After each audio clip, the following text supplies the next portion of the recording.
6월 큐티 공개 강좌 오신 여러분들 환영하고 축복합니다. 이번 달 큐티 본문은 고린도 전서입니다. 고린도 전서를 통해서 저와 여러분에게 주시는 하나님의 말씀을 들을 수 있는 귀한 시간이 되었으면 좋겠습니다. 오늘 강의는 몇 가지 큰 주제를 가지고 진행해 보도록 하겠습니다. 첫 번째는 서론인데 고린도 전서의 배경과 구조, 그리고 고린도 전서를 통해 발견할 수 있는 고린도 교회의 몇 가지 문제점들에 대해서 초반 부분에 살펴보도록 하겠습니다. 그리고 두 번째는 고린도 교회 안에 있는 그 수많은 문제들을 바울이 어떤 방식으로 풀어가는지 고린도 전서의 그 본론에 해당하는 내용들을 좀 생각해 보도록 하겠습니다. 그 핵심은 십자가인데 십자가를 통해서 고린도 교회의 문제들을 어떻게 해결하는지 우리가 십자가의 적용 부분을 통해서도 확인해 보도록 하겠습니다. 그리고 마지막은 결론, 고린도 전서에서 핵심적으로 바울이 말하고자 하는 것이 무엇인지를 확인하고 우리가 매일매일의 큐티에 적용해 볼 수 있는 부분들을 우리가 좀 접목해 보도록 하겠습니다. 바로 우리 서론을 들어가도록 하겠습니다. 고린도 전서의 배경입니다. 고린도 교회와 한국 교회, 이 영어로 된 표현을 보면 고린도 교회와 한국 교회는 매우 발음이 비슷합니다. 코린디안 처치 그리고 코리안 처치입니다. 발음뿐만 아니고 우리가 고린도 전서를 가만히 살펴보면 그 모습에 있어서 굉장히 유사한 점이 많이 있습니다. 저희가 일반적으로 성경을 공부한다고 하면 성경은 부적과 같은 방식으로 우리에게 제공된 그런 책이 아니기 때문에, 그러니까 예를 들어 이런 거죠. 지금 나에게 어떤 문제가 있는데 이 문제의 해결책은 주님의 뜻은 무엇입니까? 라고 물으면서 성경을 아무데나 펴가지고 내 눈에 들어오는 말씀이 하나님 말씀이구나, 이런 식으로 적용할 수 있는 책이 아니라는 거죠. 하나님은 우리에게 그런 식으로 주시지 않았습니다. 성경은 특정 시대의 특정 상황에 맞게 하나님이 주신 말씀입니다. 예를 들어 고린도 전서라는 것은 1세기 고린도라는 도시 안에 있는 고린도 교회의 문제점들을 염두에 두고 기록된 말씀입니다. 그래서 성경을 공부한다는 것은 원 독자들, 성경이 처음 기록되었을 때 그 성경을 받은 독자들의 심정으로, 마음으로 들어가는 것이 굉장히 중요합니다. 그런데 고린도 교회와 한국 교회가 유사한 점이 참 많다, 그 말은 고린도 전서를 읽으면서 우리가 직접적으로 접목해 볼 수 있는 말씀이 너무 많다는 것이에요. 고린도 교회 안에 나타나는 수많은 문제점들은 낯선 문제들이 아닐 것입니다. 오늘날 한국 교회 안에서 우리가 교회 생활을 하면서 고민하는 문제들, 겪는 어려움들 굉장히 많이 나타날 거예요. 그래서 고린도 전서에서 하나님이 주시는 그 말씀은 오늘 우리에게 바로바로 적용해 볼 수 있는 말씀입니다. 그런 면에서 본다면 6월 큐티 본문은 우리에게 매우 적실한 말씀이라고 생각됩니다. 우리가 그 말씀 하나하나를 우리가 좀 살펴보았으면 좋겠습니다. 고린도라는 도시에 대한 이해가 약간 필요할 텐데요. 이 그림을 보시면 고린도라는 도시는 이 그리스의 반도의 종단노를 지배하는 곳이었고 좌우에 항구가 있는 도시로, 무역이 굉장히 활발하고 화려한 도시, 잘 사는 도시로 알려져 있습니다. 이 지중해 무역 중심지라고 흔히 이해하면 될 것 같습니다. 그러니까 고린도는 당시 1세기 당시에는 굉장히 유명한 도시였죠. 무역이 활발하고 경제적으로 풍요롭고 문화적으로도 많은 문화들을 받아들이는 그런 도시였습니다. 역사적인 이해를 좀 했으면 좋겠는데요. 고린도, 1세기 고린도 말고 고대 고린도는 주전 146년에 로마에 의해서 파괴된 도시인데 주전 44년에 줄리우스 가이사죠, 의해 로마의 식민지로 재건되어서 27년부터는 로마의 아카이아 지방의 수도가 되었습니다. 로마의 영향을 받은 굉장히 로마스러운 도시, 이게 역사적인 고린도, 이렇게 이해하면 될 것 같습니다. 1세기 고린도는 어땠느냐? 풍요로운 삶과 문란한 성도덕으로 유명했습니다. 이 지중해 그 무역의 중심지였다 보니까 이 경제적으로 굉장히 풍요로웠고 또 많은 주변의 문화들을 흡수하다 보니까 굉장히 개방적인 성문화가 발달되어 있었습니다. 고린도는 그리스인과 로마인 또 많은 동방인 등 여러 민족이 모여 살고 있었고 종교적인 혼합과 타락이 굉장히 심각했는데 대표적인 예가 아프로디테 신전의 성창이었습니다. 이 아프로디테는 우리가 잘 아는 비너스죠. 비너스 신전이 있었는데 그곳에서 성창이 활발히 일어났던 것입니다. 아프로디테 신을 섬기기 위해서 성도들은 이 신전에 가서 이 신전의 여사제들과 굉장히 음란한 성적 관계를 맺었던 것이에요. 이 전반적인 분위기가 고린도는 개방적인 문화, 풍요로움 속에서 성적인 문란함이 활발했던 그런 문화적인 성격을 가지고 있었습니다. 그래서인지 이 헬라어로 당시 언어로 코린티아조마이라는 이 고린도 사람 같다 뭐 이런 의미는 매춘하다라는 의미의 단어입니다. 이 영향을 받아서인지 영어에 코린디안, 고린도 사람 같아요. 이 코린디안이라는 뜻은 지금도 음란한 남봉꾼 이런 의미로 여전히 사용되고 있는 단어입니다. 그뿐만 아니라 고린도라는 도시는 달변과 수사학, 말 잘하는 것과 세속적인 지식을 강조하는 헬라 철학이 굉장히 많이 발달되어 있었고 이 종교적인 부분, 기독교 안에서도 열광적인 종교 체험, 이적을 강조하는 신비 종교들이 혼합되어 있는 그런 영향이 고린도라는 도시에, 고린도 교회에 만연되어 있었습니다. 이런 우리가 배경을 이해하면 고린도전서를 읽어 나아가는데 훨씬 도움이 될 것 같습니다. 그렇다면 바울은 언제 고린도라는 도시에 방문해서 고린도 교회를 개척했을까요? 이와 관련된 언급은 사도행전 18장에 나와 있습니다. 사도행전 18장 1절에 보면 그 후에 바울이 아덴을 떠나 고린도에 이르러라고 말씀하고 있습니다. 그리고 11절에 보면 1년 6개월을 머물며 그들 가운데서 하나님의 말씀을 가르치니라 라고 말씀합니다. 2차 선교 여행 중이죠. 바울이 회심하고 전도 여행을 계속 떠났는데 두 번째 전도 여행 도중에 AD 50년에서 51년경으로 여겨지는데 고린도 도시를 방문했습니다. 거기에 1년 반 동안 머물면서 교회를 개척하고 하나님의 말씀을 전하였습니다. 이곳에서 브리스길라와 아굴라 이 부부를 만나게 되는데 이 말씀 사도행전 18장 2절에 보면은 AD 49년에 클라우디우스 황제의 칙령이 있었는데 로마에 있는 이방인들, 유대인들은 다 로마를 떠나라는 명령이 있었습니다. 그래서 브리스길라와 아굴라는 로마를 떠나게 되고 고린도에 오게 되죠. 브리스길라와 아굴라를 만나게 된 바울은 이 부부를 통해서 천막 제조하는 기술을 배우게 됩니다. 그리고 이들과 함께 드디어 텐트 메이커 사역, 천막 제조하는 사업을 하면서 돈을 벌고 그것으로 사역을 하는 일을 감당하게 되죠. 시간은 흘러서 18장 19절에 보면은 브리스길라와 아굴라를 에베소에 남기고 바울은 다시 안디옥으로 돌아오면서 2차 전도 여행이 마무리됩니다. 그러면 언제 고린도 전서를 썼을까라고 생각해 본다면 많은 학자들은 19장 9절 10절에 보면 에베소라는 지역에 머물러 있을 때 그곳에서 두란노 서원이라는 곳에서 하나님의 말씀을 날마다 강론하였는데 바로 이곳에서 한 2년 정도 에베소에 머물면서 이곳에서 고린도 전서와 후서를 쓰지 않았을까?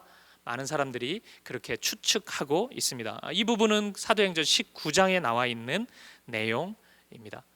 요약하면 1년 6개월 정도 머물렀던 그 정도의 시간을 함께 교제하면서 하나님 말씀을 나누었던 그 고린도 교회, 그 교회를 향한 편지가 고린도 전서다 이렇게 이해하면 될 것 같습니다. 그러면 고린도 교회에는 어떤 어려움들이 있었을까? 어떠한 성경은 아무런 어려움이 없는 상황 속에서 바울이 편지를 통해서 하나님 말씀을 전한 경우가 있었지만 대다수의 경우는 몇 가지 문제를 안고 있었죠. 근데 유독 고린도 교회는 정말 많은 문제점들을, 그리고 심각한 문제점들을 안고 있었습니다. 고린도 전서 안에 그러한 것을 엿볼 수 있는 내용들이 굉장히 많습니다. 이것을 우리가 성경 읽기 방법으로 본다면 미러 리딩, 그러니까 거울을 보면서 읽는 방식이다, 이렇게 이해할 수 있는데 이런 거죠. 바울이 갑자기 용서하라는 이야기를 장황하게 해요. 그러면 우리가 추측할 수 있는 것은 이 편지를 받는 공동체 안에서 미워하는 일들이 굉장히 많이 있나 보다라고 생각할 수 있죠. 미워하지도 않고 너무 사랑하고 있는데 용서하라는 이야기를 할 가능성은 좀 낮겠죠. 그렇게 고린도전서를 가만히 보면 바울이 하는 이야기 속에서 고린도 교회가 안고 있었던 문제점들을 비교적 정확하게 찾아낼 수 있습니다. 우리가 그렇게 추적해 보자는 것이에요. 이 서론 부분에서 이 부분을 살펴보면 고린도 전서의 핵심 메시지를 이해하는데 큰 도움이 될 것입니다. 고린도 전서를 통해 엿볼 수 있는 몇 가지 사실들입니다. 첫 번째는 종교 혼합주의입니다. 고린도 전서 8장부터 10장까지 나와 있는 내용인데, 고린도라는 도시에는 올림픽과 더불어서 굉장히 유명했던 체육 대회가 있었습니다. 이스트미안 체전이라 그래서 경년에 한 번씩 열리는 운동 경기였는데, 이것이 고린도라는 지역에서, 고린도 도시에서 열렸어요.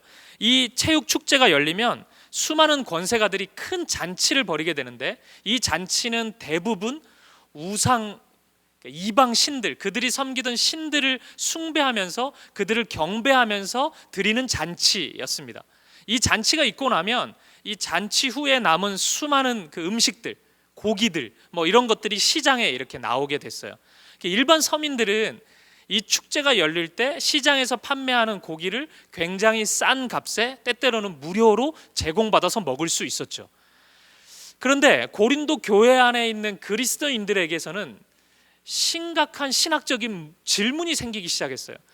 이 음식은 이방 신들에게, 우상들에게 바쳤던 음식인데, 이 체육 축제가 있다고 해서 싼 가격에 이 고기들이 풀린다고 해서 우리가 이것을 먹어도 되는가? 우상들에게 바쳤던 음식을 먹는 것이 정당한가, 그렇지 않은가? 이 부분에 대한 질문이 있었던 것이죠. 우리가 조금 거리가 있지만 오늘 우리 대한민국 사회에서 이걸 적용해 본다면 여전히 제사를 지내는 가정이 많이 있지 않습니까? 제사는 조상 신에게 바치는 음식의 성격을 가지고 있는데, 이 제사 음식을 먹어도 될까요, 안 될까요? 굉장히 좀 어려움이 있어요. 제사를 지내도 될까요, 안 될까요? 이것도 우리의 신학적인 질문이라고 할 수 있습니다. 이 질문에 대한 답을 바울이 주고 있죠. 어쨌든 이 답을 통해서 볼 수 있는 것은 고린도 교회 안에 수많은 그 이방 신들의 문화가 신앙의 성격을 가지고 막 뒤섞여 있었다는 것을 우리가 알 수 있는 것입니다. 바울이 뭐라고 얘기하는지는 우리 뒷부분에 가서 좀 살펴보도록 하겠습니다.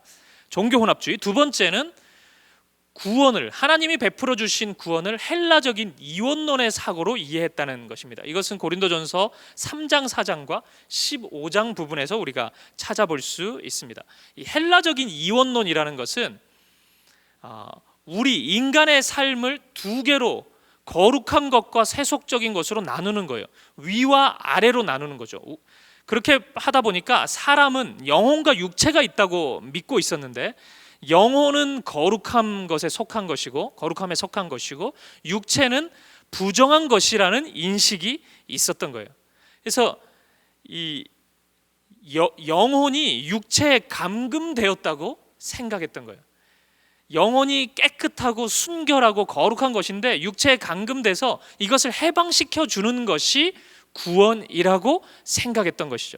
그러니까 이 두 개의 사고로, 갈라진 두 개로 이해하다 보니까 많은 사람들이 육체적인 삶, 우리의 일상적인 삶은 매우 더러운 것이라고 인식하기 시작했습니다. 바울이 메시지를 전할 때 이 세대, 이 세대가 악하고 오는 세대, 다가올 세대가 하나님 나라의 거룩함이다 라고 이야기했는데, 이것은 바울의 시간론적인 이원론이라고 할 수 있는데, 당시 헬라 철학의 영향을 받은 많은 사람들은 존재론적인 이원론으로 이것을 이해한 나머지 우리 안에 있는 이 세대의 성격, 육체, 이곳에서 우리가 쇠퇴해 갈 수밖에 없는 이 인간적인 자연스러운 일들은 다 더러운 것이라고 생각했던 것이에요.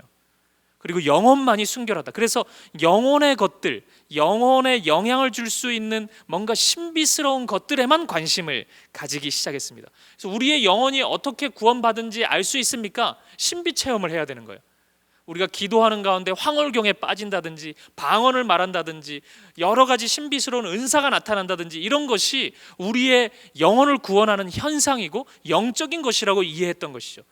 그리고 매일매일 직장에서 일을 하는 것, 일상생활 속에서 성실히 살아가는 것, 누군가의 관계 속에서 정직해야 되는 것, 신실해야 되는 것, 가정생활을 잘 지키는 것, 이런 것을 크게 중요하게 생각하지 않았어요.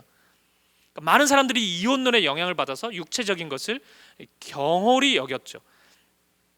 사실은 이 영향이 두 가지 부류의 사람들을 만들어냈는데, 첫 번째는 이 육체가 어쨌든 더러운 것이니까 쾌락주의에 빠진 사람들이 있었어요. 아무렇게나 해도 된다, 육체는 막 살자, 그냥 뭐 어때, 영혼만 하나님께 향하면 되지, 이런 사람들이 있었습니다. 또 하나는 금욕주의의 사람이 있었어요. 어쨌든 영혼을 지켜야 되니까 이 영혼이 육체적인 것에 영향을 받지 않게 하기 위해서 육체적인 것을 최대한 제한시키는 거죠.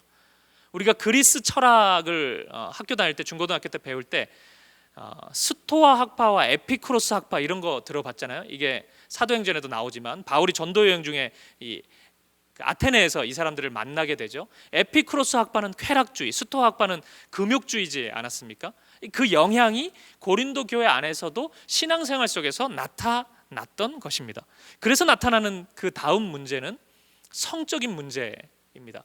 5장 6장에 자세히 나와 있는데, 이 쾌락적인 그 육체의 것은 마음대로 해도 된다는 이 쾌락주의에 빠져 있는 성도들이 성적인 문란함을 교회 안에서도 매우 자연스럽게 생각했던 거예요.